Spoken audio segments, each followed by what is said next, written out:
Welcome to Brawlhalla.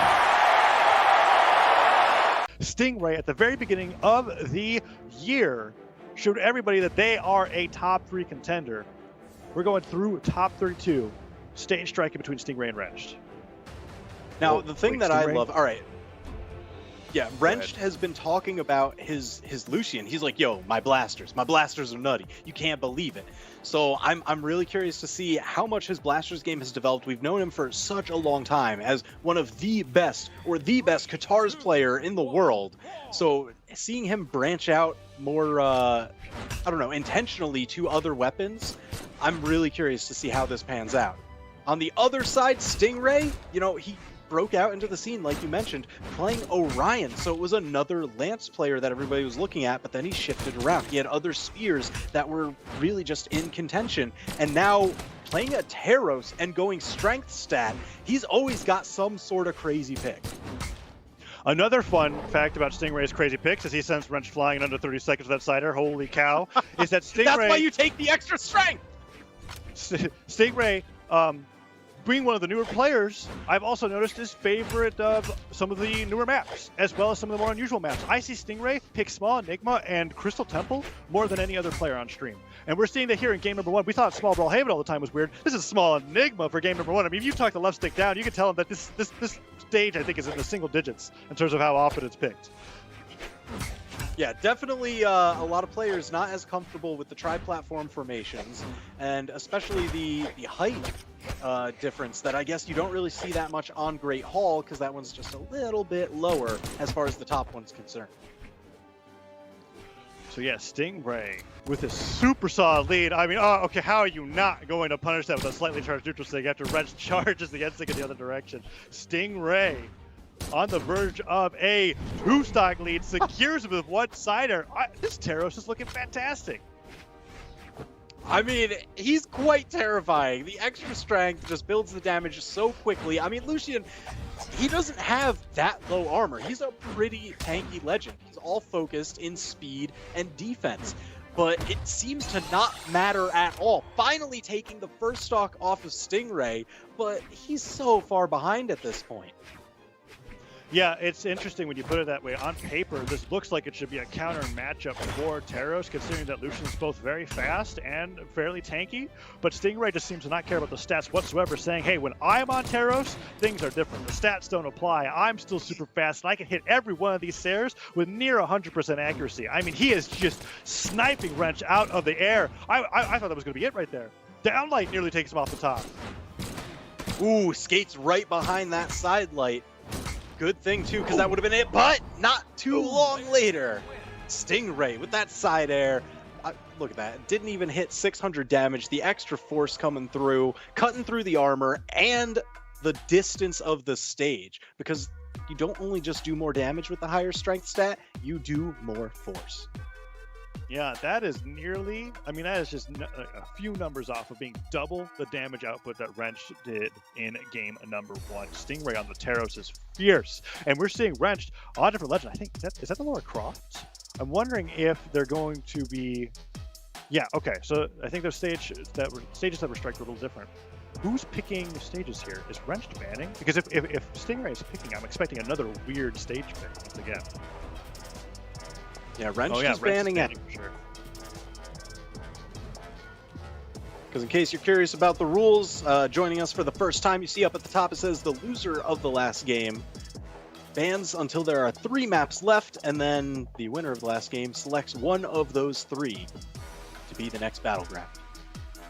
So Wrenched, with his bans, guided Stingray towards Mammoth Fortress and is now on Lara Croft. The epic crossover for Diana. We're going to be seeing Blasters and Bow just not feeling comfortable with the Katars, I suppose. And something notable that I feel like about Lara Croft in particular is that after Sidelight, I feel like side signature on Bow is one of the best signature follow-ups after that attack in terms of covering as many options as possible. Yeah, I mean, it lasts for a long time. It's got that slight hitch in its startup that usually eats out immediate dodges, and then it just covers such a wide area in threat. There it is! There it is! Just as you yes. hoped for it. And that's what I feel like a really big highlight of playing the character, especially if you're comfortable with the blasters and the bow, because bow oftentimes doesn't have very many attacks that follow up nicely after a side light. I mean, Koji's got the side sig on bow. Yumiko is very similar, but in the case of Diana, I feel like is one of the best, and we might see Wrench do that a lot more because it's no fault of Stingray. It's just it's risky having to go for the read that you're going to have to avoid that every time. All right, but didn't take too long for Stingray to tie that up. And Wrenched, he's got the blasters next. I still want to see some crazy blaster string, something that he's been working on. Yeah, let's see what Wrench has got cooking with the blasters. He's already trying to get some sort of, it looks like a pivot downer. He does get that dash jump downer, but the recovery afterwards gets punished by Stingray, and Stingray is just looking for an opportunity. Get that X side light in, a down air, nice job. Waiting out that spot dodge, gets a ton of damage on the Wrench. Neutral light brings him in the orange, and Wrench tosses the blasters away and goes over to the bow, surprisingly. I mean, hey, the bow worked out great in the first stock here, so he could be looking for a similar knockout setup. I gotta say, Stingray, he's kind of adapted. Wrench used to be doing this kind of thing where you would fade through and just chase dodge around, maybe even just a normal dodge. Oh my gosh! Just claiming that space, let him know. Give him the roar. And that what was amazing about that play before the roar right there is that he did the dodge through, expecting Wrench to go for the sideline side stick, just like he did in the last situation. Stingray not only avoiding getting hit by that attack, but then punishing with the down stick as Wrench landed.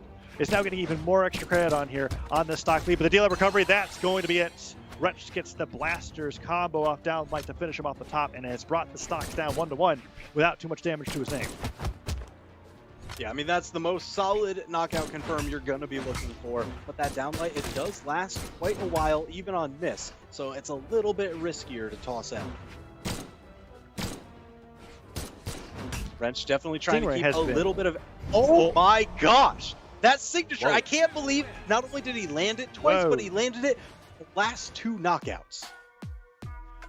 Yeah, Stingray is utilizing that down signature in an interesting way. He's basically calling out a player's tendency to dodge or fastfall onto the edge of the stage and catch them with the very end of the radius of that attack. Like right there, right down stick, caught Wrenched going for a sider or a downer. I think it's going to happen at the end right here in this replay if we get 2 hits, as I'm already like really surprised seeing what Wrenched locked in. I mean, you guys will see it in just a second, but I want to see this down stick. There it is. Yeah, slides right in, going, hey, Wrenched, I noticed you like to recover on the side of the stage, and now Wrenched on the glow box. 3, 2. The glow box? Brawl. Yes. Really? Yes, the glow box. Yes. Yes, it's on the glow box. Blasters and hammer. I mean, Wrenched has kept one thing consistent in all these games as they keep switching legends, is that the blasters are there. But more often than not, I'm seeing him try to use the other weapon on the character's kit to try to get anything to work against the beast that is Stingray. Yeah, I was really expecting, usually, he'll bounce around between different Qatar legends. But here, he really just believes in the blasters. He started hitting more of them, more of their attacks more consistently as he was getting a little bit more used to the spacing and how Stingray likes to maneuver. That's going to be the biggest part, because those blasters attacks, they do have a dead zone between where it hits and where you are using them. So you've got to be careful, so careful with your spacing, and there's not a lot of space down at the bottom of the stage. Yeah. Even if he did diagonal dodge, I think the weapon throw still would have taken him down. That was a rough situation to recover from, and Stingray handled that very well. Actually went for the double recovery. That blaster recovery, it does take a while to get to that final shot where all the knockout power is, but Stingray, he was able to catch a beat on it too early.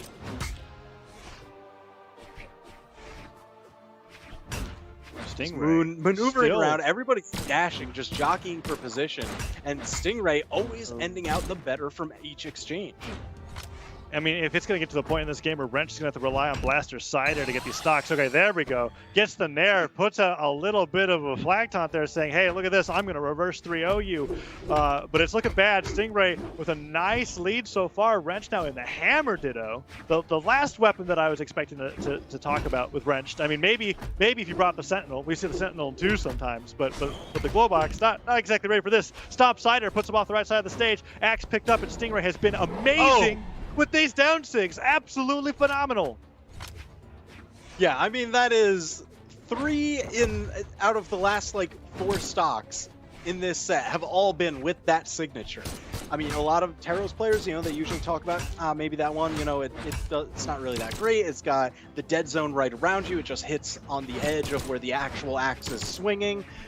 But man, Stingray making it look like one of the best signatures in the game right now. And that's just rewarding how great his spacing is with that signature in particular. Not to mention, we're seeing that constantly. Axe side air, very heavy hitting move. It knocks out for a reason. It's not exactly the easiest move to hit all the time. I cannot believe it. That's 5 down sig knockouts. 5 down sig knockouts in 2 games.